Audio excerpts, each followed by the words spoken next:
Hi, we're Doug and Mary, a retired couple exploring North America in a Toyota Sienna, converted into a camper van. If you watched the last series of videos, you know that we traveled over 18,000 miles from Alaska to Atlantic Canada, over back roads and through tiny towns. But we missed our final destination because of Hurricane Fiona. This time we aim to finish with a different set of back roads and some new adventures. We left our home in western Montana and headed north of Missoula, making our first stop a small microbrewery in the town of Ronan. The people of this town wanted a brewery and no one was opening one, so they formed a co-op and started their own.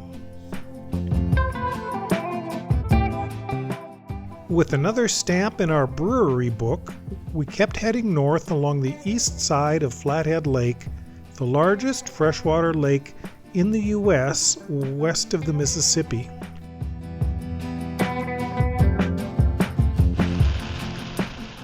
We should have seen this rain as an omen of things to come.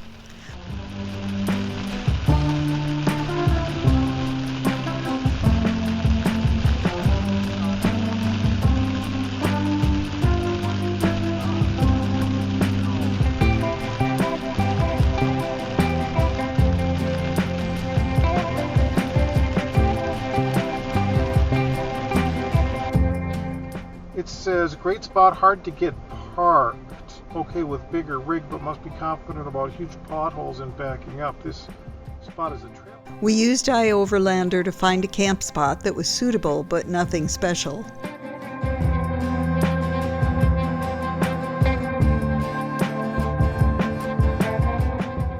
The next day, after filling up with gas and a quick stop for breakfast, we were back on the road.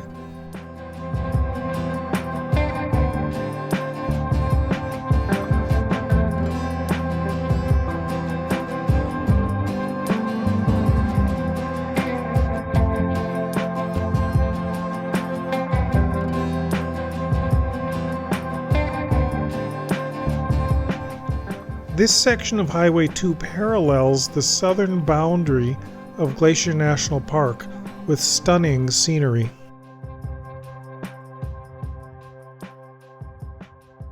We stopped at the top of the Continental Divide and read about the building of the Great Northern Railroad over the mountains. Even now, there are frequent avalanches and train wrecks along this section of track.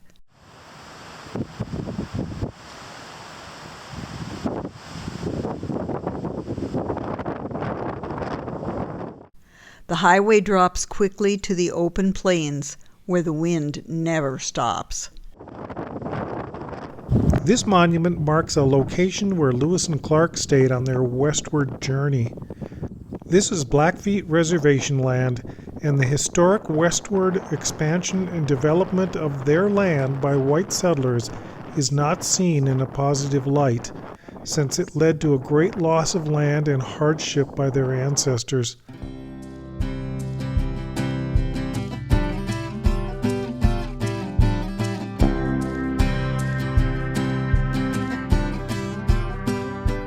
The town of Cutbank, Montana, often holds the honor of being the coldest spot in the nation.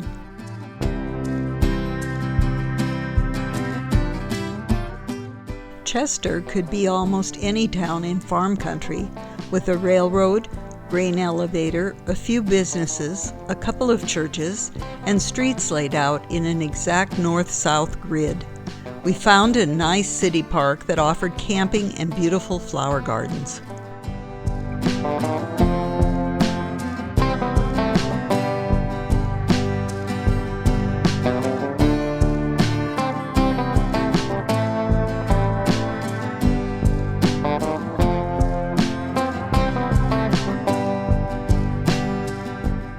The U.S. Highway 2 East is called the High Line, which basically follows the old Great Northern Railroad.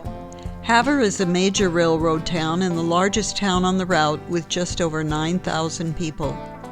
There are several attractions in the town, one being the prehistoric Wakpachugan buffalo jump. This is an archaeological excavation of a location where Native Americans hunted buffalo before the time of horses. They would basically make them panic and stampede over a cliff. Eons of remaining bones are captured in the layers of earth.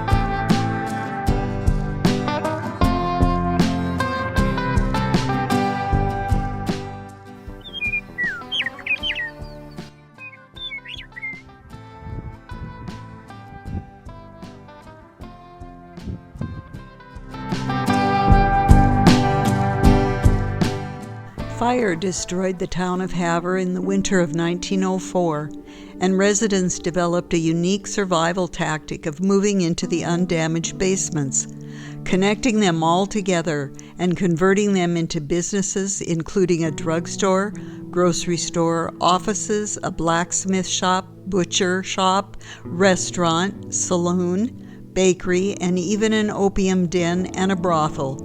The town operated like this for several years until it was rebuilt. Much of this still exists and is part of a historical tour and a great look into the past. These are McClellan saddles. They belong to Doc Timmons. He also served.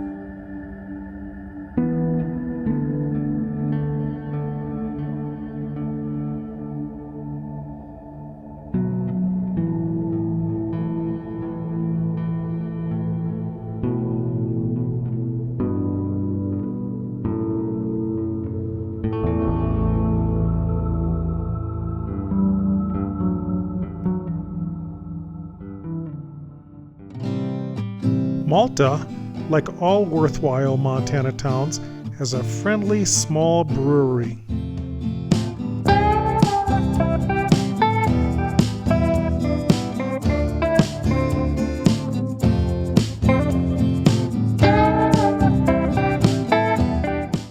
Malta, Montana. City Park. $5 camping. Playgrounds, water, bathrooms, and a cool old bridge. That's the Milk River. I think this was an old railroad bridge? Whatever it was, it's not taking much traffic anymore.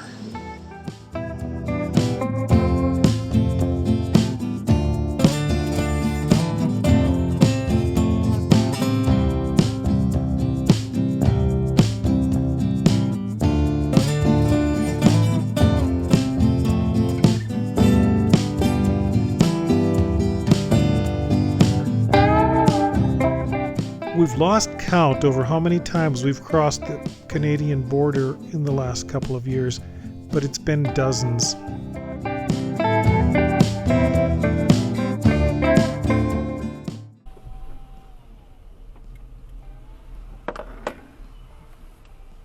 Morning.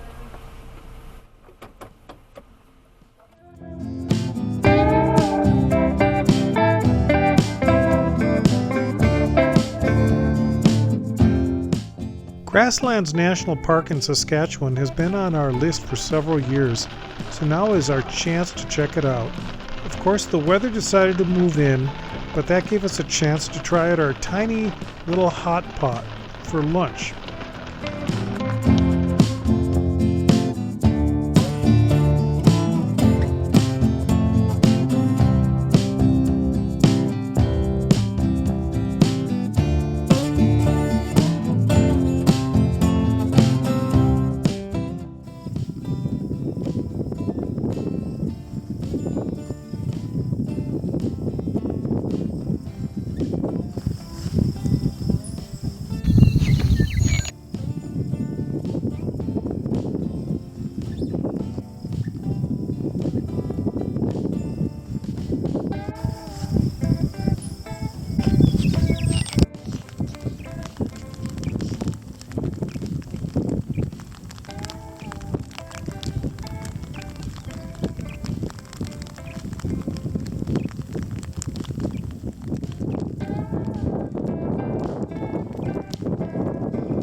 park contains some of the last remaining native shortgrass prairie ecosystems in Canada, including herds of wild bison.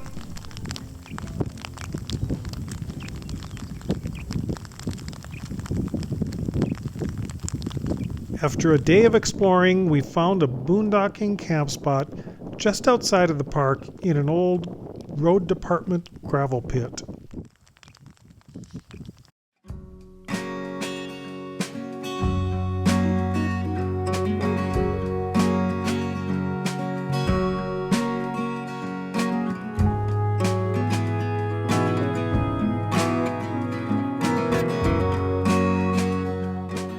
Next, we're headed back south of the border for a few days to see some other out-of-the-way attractions and more back roads.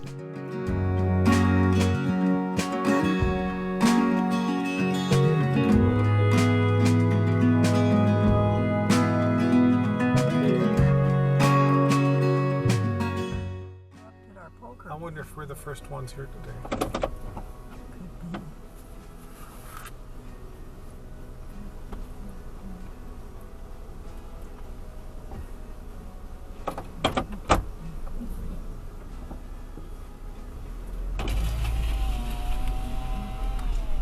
Morning.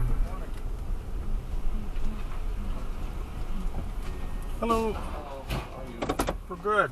How many people? 2.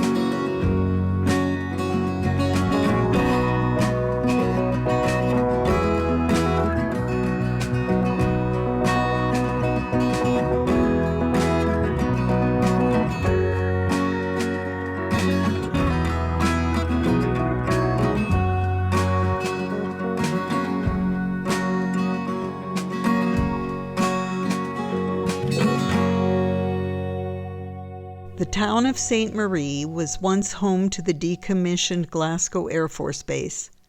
The base was a major facility with over 7,000 airmen, plus thousands more support personnel, and operated for only 11 years through the 1960s, then briefly again a couple of years in the 1970s.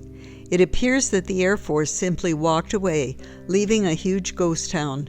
There are abandoned schools, stores, a bowling alley, hospital, theater, and hundreds of dilapidated and abandoned housing units, some with cars still in the driveway. Although a handful of people still live there, it is an eerie experience exploring the town.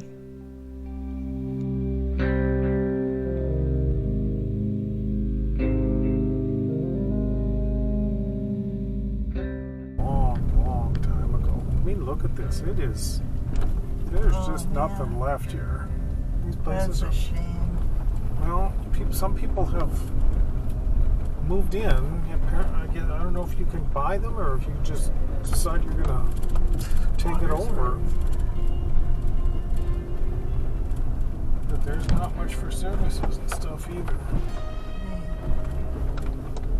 Looks like there's a big building there. Looks pretty nice.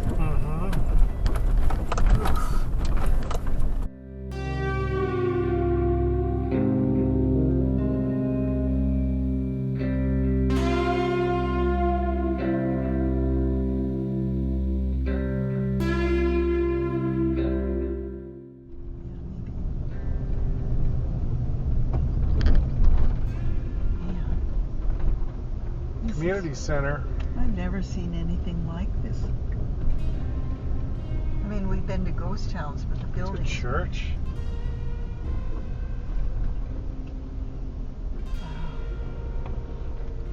Oh man, that must be the barracks. Yeah.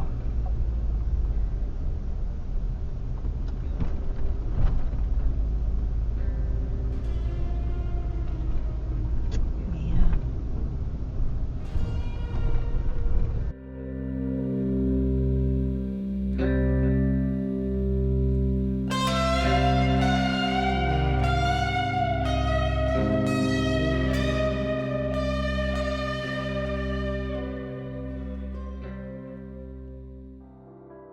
Just south of Glasgow is the Fort Peck Dam on the Missouri River. At just over 4 miles long, the dam took 10 years to construct and at one point employed over 10,000 workers, 60 of whom died in accidents, and 6 whose bodies were never recovered and remain entombed. Electricity from this dam feeds both the eastern and western U.S. grid system.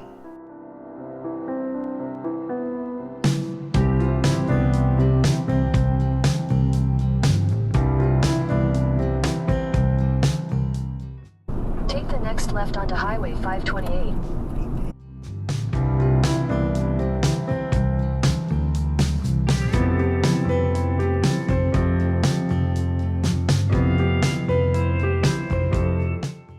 Continue on Highway 528 for 18 miles.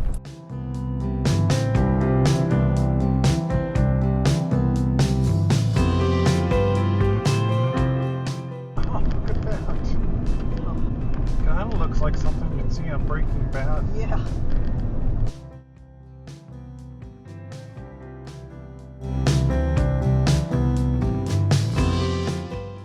The dirt road south of the Missouri River was slow and scenic, but we timed it right and got back to pavement before it started raining again.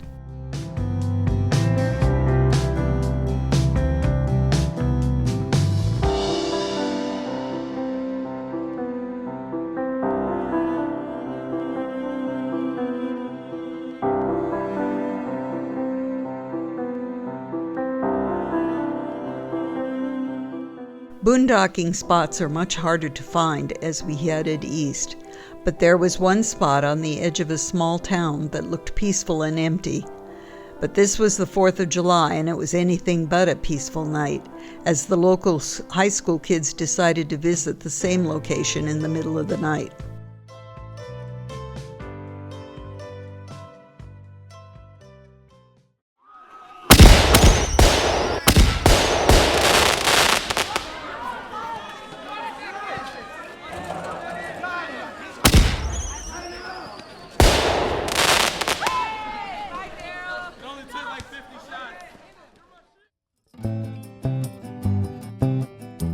Join us next time when we decide to explore that weird bump on the top of Minnesota and North Dakota's only tunnel.